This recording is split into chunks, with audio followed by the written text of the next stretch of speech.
Hello friends, welcome to Bright Verse Academy. Friends, आज की video में हम लोग एलटी ग्रेड इंग्लिश के प्रैक्टिस सेट 2 को सॉल्व करेंगे।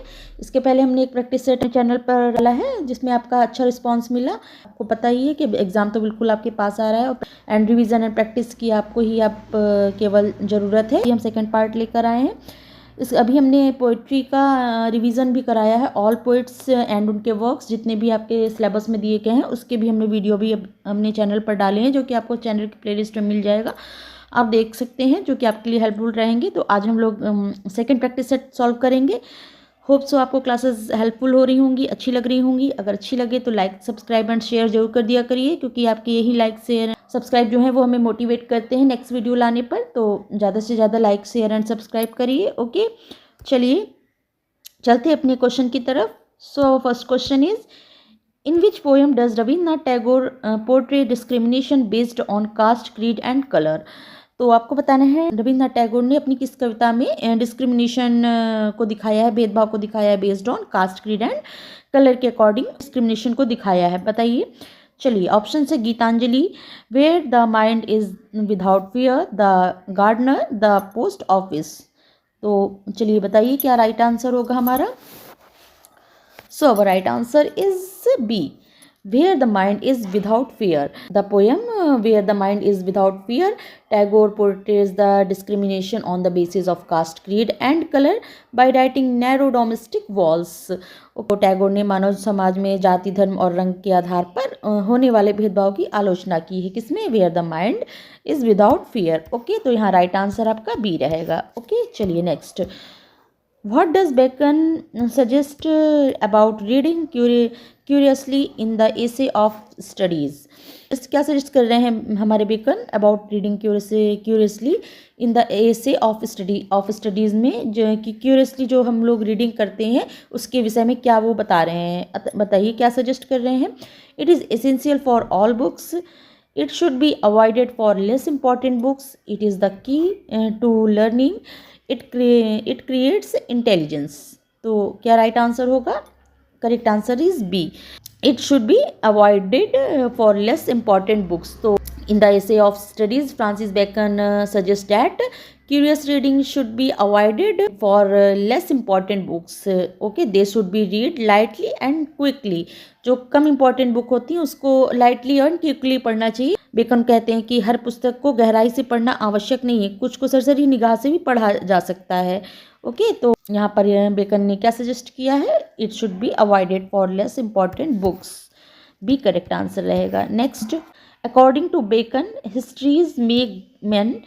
बेकन के अनुसार हिस्ट्री जो है मैन को क्या बनाती है? Logical, witty, wise, curious. Correct answer C रहेगा, wise. Histories make man wise. Okay, इतिहास मनुष्य को बुद्धिमान बनाता है। Histories make man wise according to the essay of studies by Francis Bacon. Correct answer C. Next, it must have been the temptation of the moment a man does not succumb like this. Who says this in the play Justice? Play Justice में ये कौन कहता है इस line को कि एक man इतना नहीं गिर सकता? It must have been the temptation of the moment. ये केवल क्षणिक प्रलोभन है।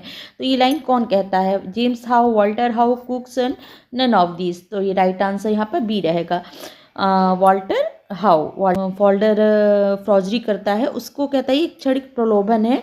ये स्टेटमेंट आपका वॉल्टर हाउ कहते हैं in Justice. Okay, this line is spoken by Walter How in the play Justice by John Galsworthy after the detection of Falder's forgery and his confession. James Howe decides upon prosecuting Folder. Walter Howe his son pleads for Folder's case. Howe कहते हैं जो कि आपके James how के बेटे रहते हैं, वो थोड़ा नर्म दिल रहते हैं तो वो लाइटली लेते हैं, बट जेम्स हाउ नहीं मानते। तो यहाँ पर जस्टिस में वॉल्टर हाउ कहते हैं। नेक्स्ट क्वेश्चन है, what does Padmini praise Kapila for while in the cart in Hayavadana. तो पद्मिनी जो है कपिला की, वो लोग जा रहे होते हैं कार्ट में, तो कि किस चीज़ की वो तारीफ करती है, प्रेज करती है? His wrestling skills, his kindness, his driving abilities, none of these. तो राइट आंसर सी रहेगा, his driving skills. Okay, Kapila गाड़ी चला रहा होता है एंड कला की गाड़ी चलाने की कला की प्रशंसा करती है यहाँ पर आपकी Padmini. In the cart Padmini admires Kapila strong physique and skill in driving. She praises his muscular build and how will be he handles the cart especially when he skillfully avoids obstacles. Okay, तो यहाँ पर वो उसकी ड्राइविंग की तारीफ करती है। वो गाड़ी चला के ये लोग जा रहे होते हैं, तभी तीनों लोग रहते हैं, कपिला, देवधर एंड पद्मिनी। ओके, तो राइट आंसर सी रहेगा। Next, which play by Girish Karnad won the Sahitya Akademi award in 1994। Girish Karnad को साहित्य अकेडमी अवार्ड मिला है 1994 में। किस प्ले के लिए? Taledanda, Hayavadana, Yayati, none of these. तो करेक्ट आंसर यहाँ पर रहेगा is the right answer. The play by Girish Karnad that won the Sahitya Akademi award in 1994 that is the Taledanda. Okay, Taledanda is the right answer. तो ठीक है, आपके कन्नड़ नाटक के लिए उनको मिला था गिरीश कर्नाड को। राइट आंसर यहाँ पर ए रहेगा।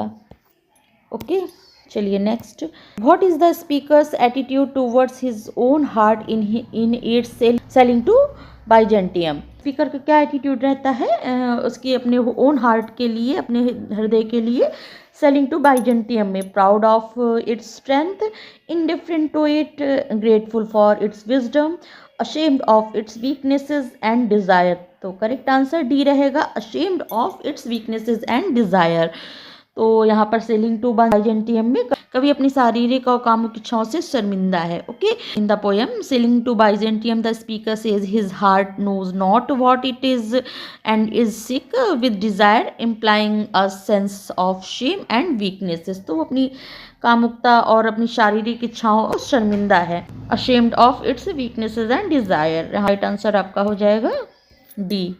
Next, how does Wordsworth describe the sound of nature in Tintern अबे। टिंटन अबे में साउंड ऑफ नेचर को वर्ड्सवर्थ कैसे डिस्क्राइब कर रहे हैं? Harsh and grating, loud and overpowering, silent and still, quiet and harmonious. तो क्या है बताइए? डी करेक्ट आंसर हो जाएगा। टिंटन अबे में प्रकृति की ध्वनियाँ कैसी हैं? Wordsworth find the spiritual dimensions in nature's sounds. He experiences blessed mood and sense of communion with the divine presence, suggesting that nature's sound can evolve profound spiritual insight and a sense of inner peace. Quiet and harmonious sound वहाँ पर वो describe कर रहे हैं। Okay, टिंटरनबे में correct answer C रहेगा। Next, to what does the poet compare the landscape unseen for long in Tintin Abbey।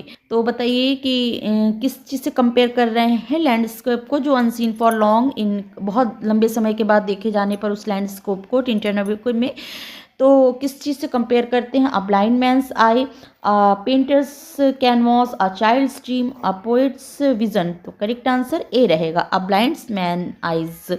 लंबे समय के बाद देखे गए दृश्य की तुलना कवि जो है वो अ ब्लाइंड मैन आइज से करते हैं। Okay, speaker compares the landscape that is not lost to a blind man eyes. He emphasizes that the beauteous forms of landscape have remained vivid in his memory even after his long absence। वो 5 साल बाद आते हैं वहाँ पर Tintern अबे में, revisit करते हैं।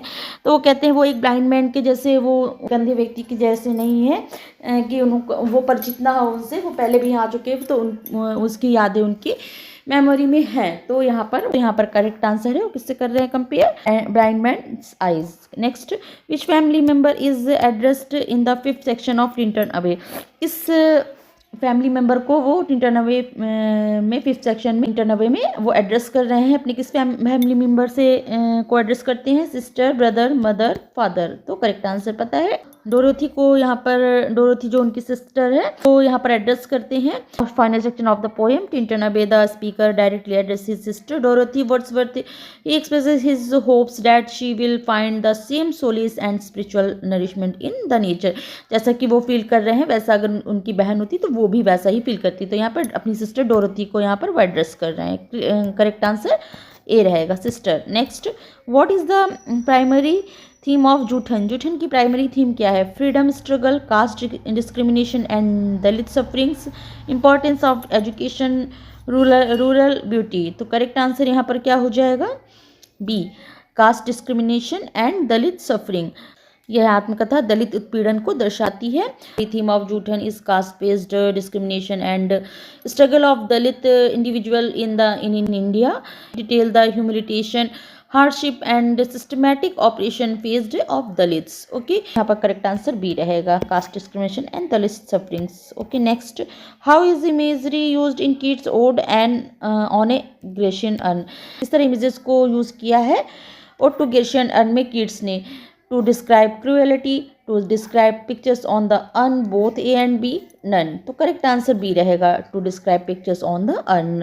तो अर्न के ऊपर जो पिक्चर्स हैं उसको डिफाइन किया है, to describe pictures on the urn. जो इमेजरी वगैरह जो ग्रीक अर्न है, ग्रेशियन अर्न है, उसके ऊपर जो पिक्चर्स बनी है उसको इमेजेस के विषय में पूरी पोएम में उन्होंने बात किया है। ओके, करेक्ट आंसर बी रहेगा, to describe pictures on the urn. Next, who acted as a prophet in Animal form.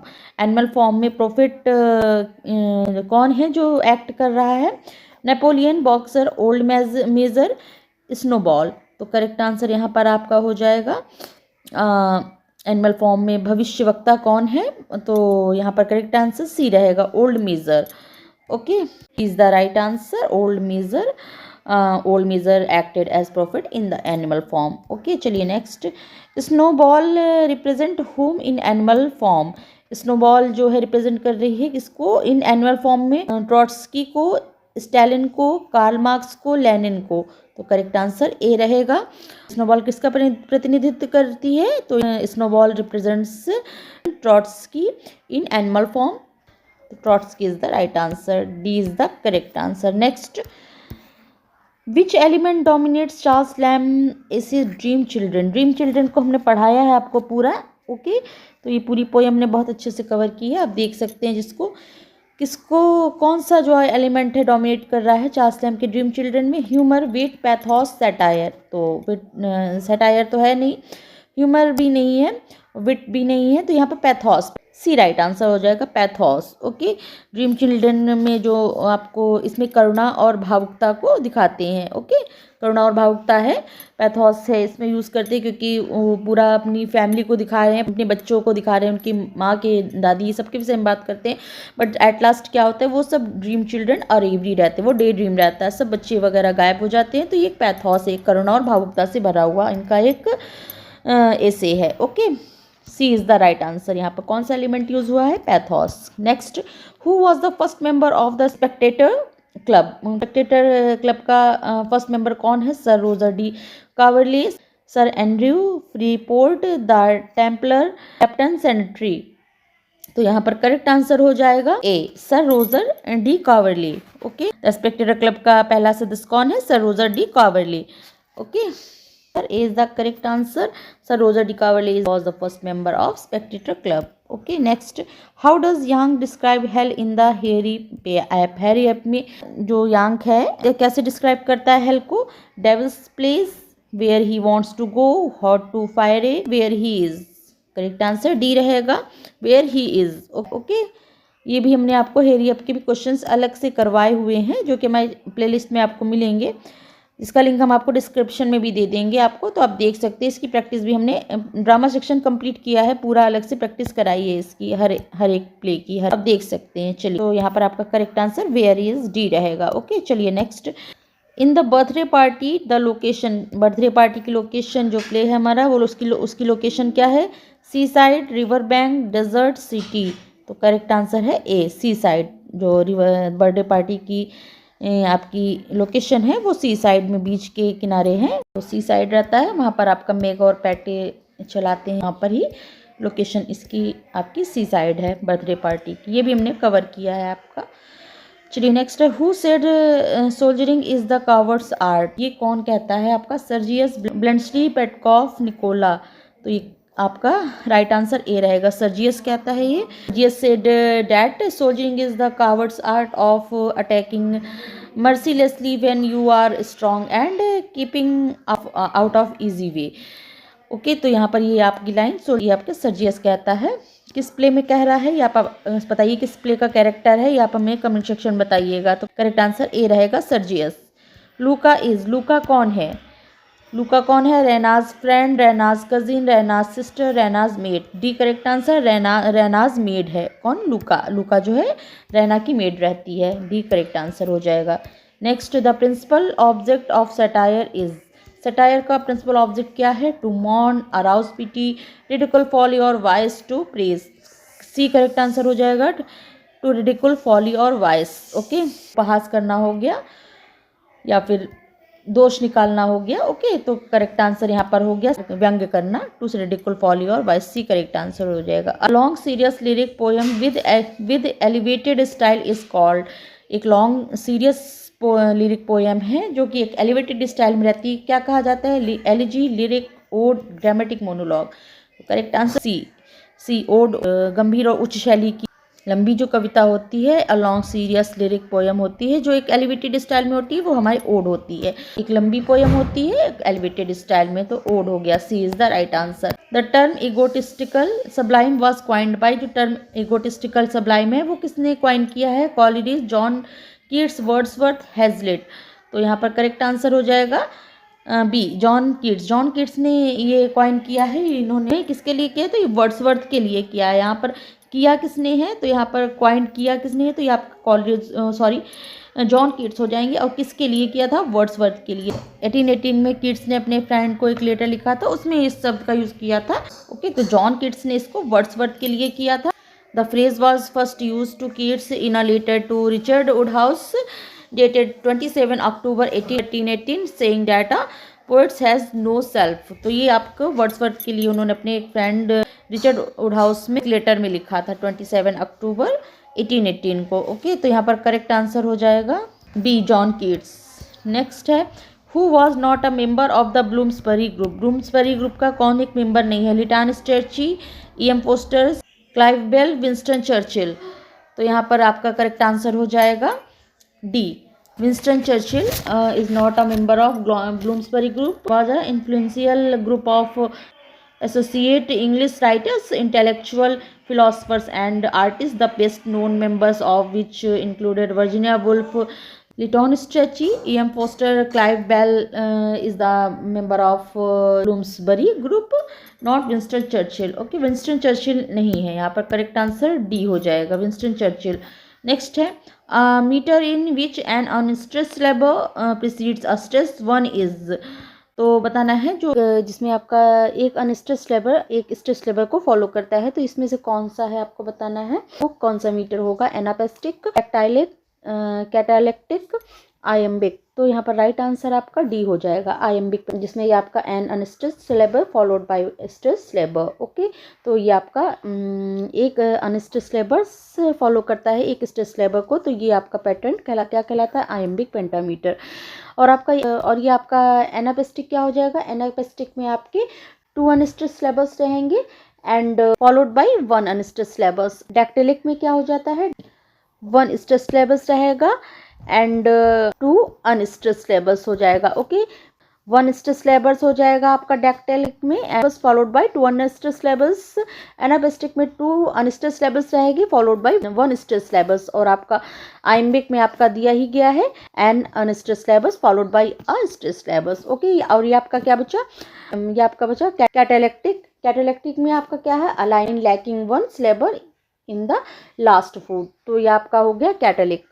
Catalytic क्या है? Catalectic is a line of words that metrically incomplete, especially missing 1 or more syllables, usually the final unstress syllable in its last foot. में आपका एक syllabus आपका lack रहेगा, कम रहेगा, a line lacking 1 syllable in the last foot. Last foot में आपकी unstress syllabus में आपकी एक सिलेबस आपके कम रहता है। ये आपका कैटालेक्टिक हो गया। आई होप क्लियर हुआ होगा। तो यहाँ पर आपका राइट आंसर क्या हो जाएगा?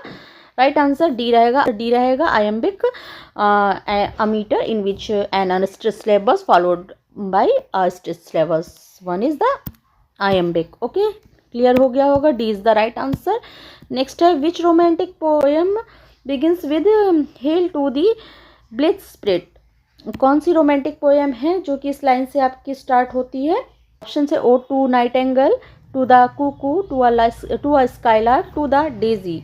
तो यहाँ पर आपका राइट आंसर क्या हो जाएगा? सी, C is the right answer. To a skylark, the opening line belongs to Shelley poem To a Skylark, celebrating the skylark as a symbol of joy and freedom. तो ये जो लाइन है आपकी PB Shelley की कविता skylark में से ली गई है, जिसमें चिड़िया का आनंद और स्वतंत्रता का प्रतीक बताया गया है। तो यहाँ पर करेक्ट आंसर आपका सी रहेगा। Okay, to a skylark. Next, Arnold stress the necessity of. Arnold किसकी नेसेसिटी पर जोर देते हैं?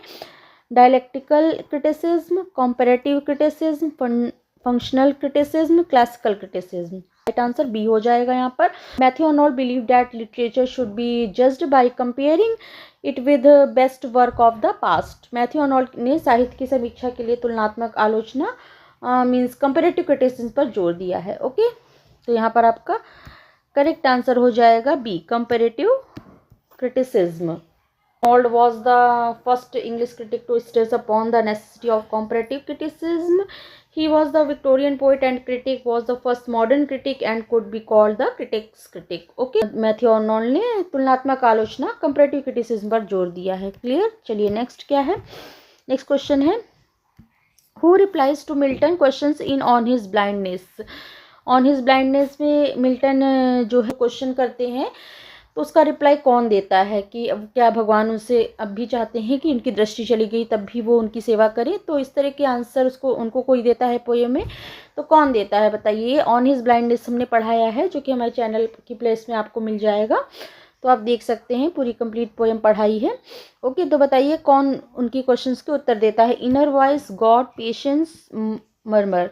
तो यहाँ पर आपका राइट आंसर हो जाएगा सी, पेशेंस। पेशेंस जो है in Milton sonnet, patience personified replies to the poet's doubt. Milton की कविता में कवि के प्रश्न का उत्तर जो है पेशेंस धैर्य देता है, जो एक पर्सोनिफिकेशन यहाँ पर यूज़ किया गया है। धैर्य बात करता है आके कि जो उन्होंने क्वेश्चन किए उसके उत्तर उनको पेशेंस के द्वारा मिलते हैं। ओके, तो यहाँ पर सी करेक्ट आंसर हो जाएगा। Next, in Paradise Lost the subject of justify is.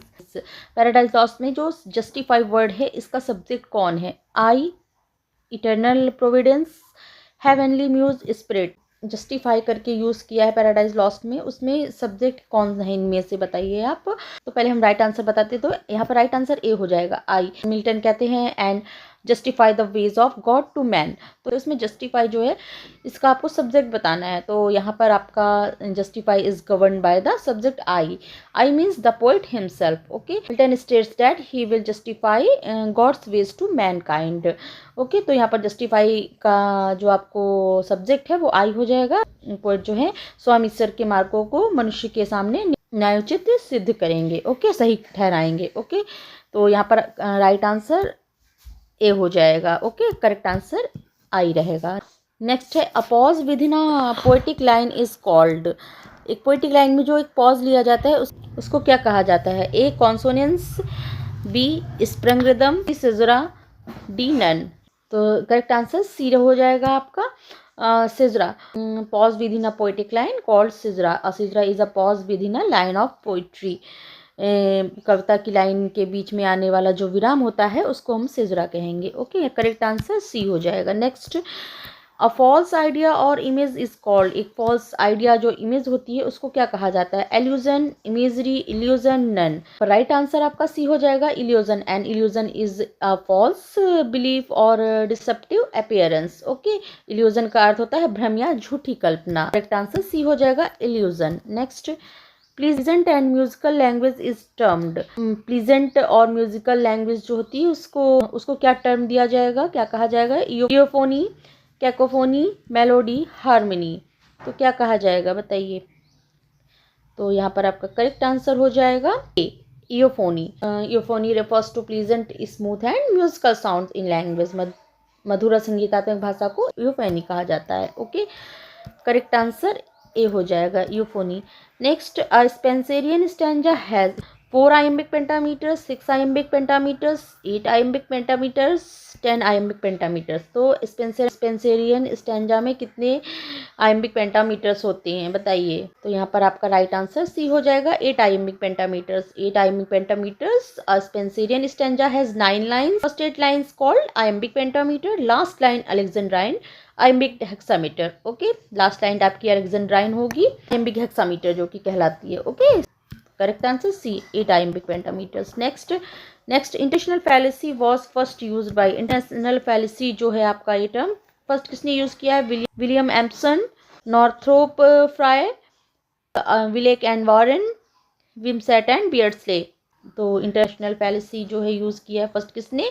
D, Wimsatt and Beardsley.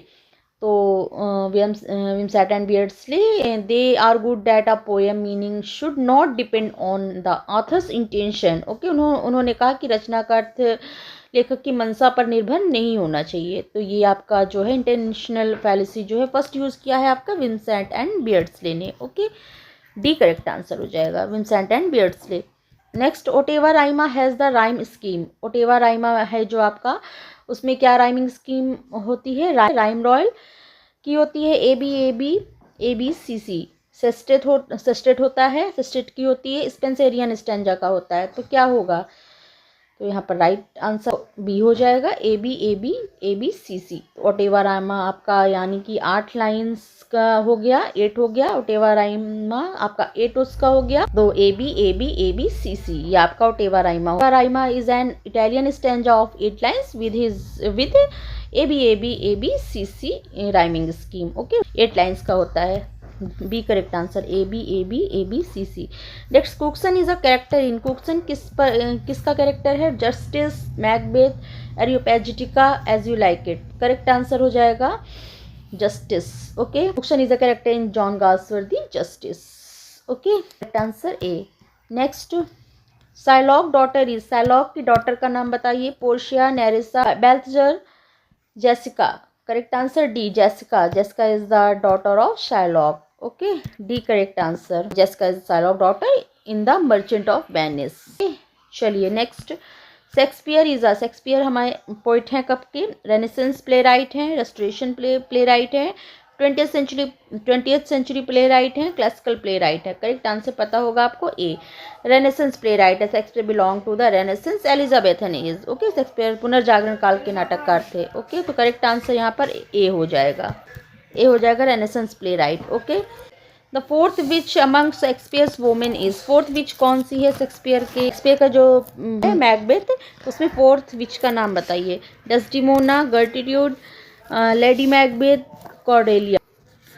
तो यहाँ पर करेक्ट आंसर आपका हो जाएगा C, Lady Macbeth. Lady Macbeth manipulate Macbeth like the witches hence called the fourth witch. Okay, तो यहाँ पर वो मैनिपुलेट करती है अपने हस्बैंड मैकबेथ को फोर्थ विच की तरह, तो ये उसको कहा गया है fourth witch. Okay, Lady Macbeth को। करेक्ट आंसर सी हो जाएगा, Lady Macbeth. C is the correct answer, Lady Macbeth. Okay, next है, Macduff killed Macbeth because, Macduff ने मैकबेथ को क्यों मारा? He killed witches, he had charm, he was powerful, he was born by caesarean section. Okay, तो correct answer D होगा, Macduff killed Macbeth because he was born by caesarean section. Okay, Macduff was from his mother's womb untimely ripped, वो समय से पहले वो हो गया था, वो सिजेरियन पैदा हुआ, तो विचेस की प्रोफेसी सही निकली थी।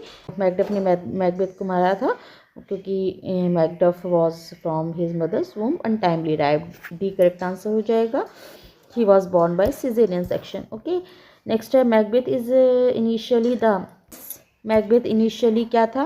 Then of Glamis, thane of Fife, thane of Cawdor, thane of Venice. तो करेक्ट आंसर हो जाएगा A, thane of Glamis. Macbeth at the beginning Macbeth is thane of Glamis. शुरुआत में वो मैकबेथ जो है थेन ऑफ ग्लैमिस रहता है। ओके, ए करेक्ट आंसर हो जाएगा। The Waste Land is written in the form of, किस फॉर्म में लिखी गई है आपकी ये वेस्टलैंड? टी.एस. एलियट की जो है, fragmentary, monologues, extended dialogue, debate, discussion. तो यहाँ पर आपका करेक्ट आंसर होगा ए, फ्रेगमेंट्री मोनोलॉग्स हैं इसमें आपके। The poem is modernist and fragmented, कविता जो है खंडी शैली में लिखी गई है, टुकड़ों में है ये आपकी। Okay, the Waste Land of T S. Eliot is in the form of fragmentary monologues. It is a long poem by T.S. Eliot published in 1922. The poem's structure is divided into 5 sections. Okay, तो ये फ्रेगमेंट्री monologues में लिखी है, ये correct answer. Next, which is not section of the Waste Land, इनमें से कौन सा वेस्टलैंड का सेक्शन नहीं है? बाई वाटर जो कि है आपका, द फायर सरमन ये भी है आपका, वाटर द थंडर सेट ये भी है आपका, अ गेम ऑफ थ्रोन्स ये आपका नहीं है। क्यों नहीं है? यहाँ पर गेम ऑफ चेस हो जाएगा। ओके, गेम ऑफ चेस है थ्रोन की जगह। ओके, तो यहाँ पर आपके राइट करेक्ट आंसर डी रहेगा, जो कि आपका नहीं है। गेम ऑफ थ्रोन्स, यहाँ पर गेम ऑफ चेस है। 5 पार्ट्स आपके हैं। A Game of Thrones is not a section of The Wasteland. The Wasteland is a poem by T.S. Eliot. It has 5 sections. It was published in 1922. There are 434 line in it. Okay, तो इसमें आपका game of chess नहीं है इसमें। Okay, burial of the dead, ये आपका एक part और है। 4 पार्ट आपके ये हो गए, and burial of the dead ये आपका एक 5 पार्ट्स हैं। इन 5 पार्ट्स की समरी हमने बहुत अच्छे से एक्सप्लेन की है वीडियो में, तो आप देख सकते हैं, जिसका आपको लिंक हम दे देंगे। ओके, तो यहाँ पर करेक्ट आंसर डी रहेगा। चलिए next the touchstone method was propounded by, किसके द्वारा टच स्टोन मैथड दिया गया है? T S. Eliot, Matthew Arnold, E.C. Bradley, Homi Bhabha. तो कौन है? तो करेक्ट आंसर आपका बी हो जाएगा, Matthew Arnold. Okay, the touchstone method is a term coined by Matthew Arnold, the famous Victorian poet and critic. He introduce the term in his essay study of poetry. Touchstone method आपके Matthew Arnold ने दिया है। Correct answer B रहेगा। Next, Galsworthy use the pseudonym. Galsworthy पहले अपने pseudonym से लिखते थे, क्या नाम था? Johnson, Isaac, Johnson John, Elia. Correct answer C हो जाएगा। जॉनसन जॉन नाम से वो अपने अर्ली वर्क उनके आए हैं। C correct answer, Johnson John. Next, Lyrical Ballads was published in, easy है, बताइए। 1798, 800, 1802, 1805। करेक्ट आंसर ए रहेगा, 1798। लिरकर बैरड के साथ हमारे रोमांटिक एरा स्टार्ट होता है। Correct answer A, 1798। Meaning of Achilles heel, Achilles heel की मीनिंग बताना है, बताइए। Tough work, character, weak point, apex. चलिए बताइए। करेक्ट आंसर आपका हो जाएगा C, weak point. Achilles heel ये आपका एक इडियम है, इसका मीन्स हो गया पर्सन्स वॉलनरेबल पॉइंट, मीन्स किसी की कमजोर जो पॉइंट होता है उसको कहेंगे Achilles heel. This idiom is based on a Greek mythological character Achilles. When Achilles was an infant, his sea nymph mother dipped him into the river Styx to make him immortal. But since she held him by one heel, this spot did not touch the water, and so remained mortal and vulnerable. And it was here that Achilles was eventually immortality wounded. है कि एक्लस को, एक आपकी Greek myth है कि एक्लस को उसकी सी nymph जो मदर रहती है उसको डिप कर दिया था रिवर ऑफ स्टिक्स में इमॉर्टल बनाने के लिए। बट क्या हुआ, एक्लस को हील से पकड़ के जहाँ से उसको डिप किया था तो उसका पूरा शरीर तो डिप हो गया रिवर में, बट वो जो वहाँ से उसने उसको पकड़ रखा था वो नहीं गया, तो वहीं उसकी एक एक्लस हील हो गई, वीक पॉइंट हो गया उसका। यही इसी का मीन्स होता है, किसी की कमज़ोर कड़ी हो गई, किसी का कमज़ोर पॉइंट, यहाँ पर इसी का आपका ये इडियम यूज़ किया जाता है, एक्लेस हील, तो वीक पॉइंट किसी का। ओके, तो यही आपका आंसर हो जाएगा, C is the right answer. Next है हमारा meaning of carry out. Carry out की मीनिंग बताइए। Execute, manage, carry away, happen. तो यहाँ पर आपका राइट आंसर आपका क्या होगा? A, execute. कैरी आउट का मीन्स होता है किसी कार्य, आदेश या किसी योजना या निर्देश को पूरा करना या लागू करना। एग्जीक्यूट मीन्स भी क्या होगा? एग्जीक्यूट करना, किसी चीज़ को कार्यान्वित करना या पूरा करना। ओके, और मैनेज मीन्स किसी की चीज़ को हैंडल करना। Carry away means lose self control हो गया। एंड टू हैपन मीन्स हो गया आपका समबडी एक्सपीरियंसेस, समबडी एक्सपीरियंस, तो हैपन हो गया। तो यहाँ पे execute is the right answer. Carry out means होगा आपको किसी चीज़ को लागू करना, कार्य, आदेश या योजना कार्यान्वित करना, और एग्जीक्यूट मीन्स भी आपका होता है कार्यान्वित करना। करेक्ट आंसर यहाँ पर आपका रहेगा ए, एग्जीक्यूट। ओके, नेक्स्ट है एसिडुअस। एसिडुअस मीन्स क्या होगा? एंग्सियस, इंडिफरेंट, हार्ड वर्किंग, वरीड। तो एसिडियस मीन्स क्या होता है? एसिडियस उस व्यक्ति के लिए प्रयोग होता है जो लगातार मेहनत करता है, सजग और लगनशील होता है, उसके लिए इस वर्ड को यूज़ करते हैं एसिडियस का। तो इसका मीन्स क्या होगा? एंग्सियस तो देखिए नहीं होगा, एंग्सियस नहीं होगा, इंडिफरेंट नहीं होगा, वरीड भी नहीं होगा, इनेक्टिव वर्ड अपोजिट हो जाएंगे। करेक्ट आंसर सी रहेगा, हार्ड वर्किंग। एसिडियस मीन्स होता है वर्किंग हार्ड, हार्ड वर्किंग, तो आपका यहाँ करेक्ट आंसर सी रहेगा, हार्ड वर्किंग। जैसे कह सकते हैं she is assiduous in her studies, वो पढ़ाई में बहुत मेहनती है। ओके, लगनशील है। ओके, तो हार्ड वर्किंग, एसिडियस मीन्स हो जाएगा hard working. Next and last है आपका correct synonym of fragile. Fragile का करेक्ट सिनोनिम बताइए। फ्रेगाइल का आपका अर्थ होता है जो आसानी से टूट जाए। इलास्टिक, फ्लेक्सिबल, ब्रिटल, सपल, क्या होगा बताइए। तो करेक्ट आंसर आपका सी हो जाएगा, ब्रिटल। ओके, ब्रिटल का अर्थ भी यही होता है कि जो आसानी से टूट जाए। इलास्टिक भी खिंचाव होता है, फ्लेक्सिबल भी, सपल ये आपके अपोजिट हो जाएंगे। ब्रिटल आपका सिनोनिम वर्ड्स हो जाएगा। ओके, तो brittle is fragile means easily damaged और ब्रोकन हो जाएगा। इसका सिनोनिम है आपका breakable, delicate, frail, smashable and fragile. Antonyms क्या हो जाएगा, durable, unbreakable, firm, solid, strong. तो the words elastic and supple and flexible are synonyms of stretchy. ये तीनों वर्ड, ये जो आपके तीनों वर्ड्स हैं ये आपके स्ट्रेची के हो जाएंगे, आपके सिनोनिम्स। ओके, इसके अपोजिट हो गए।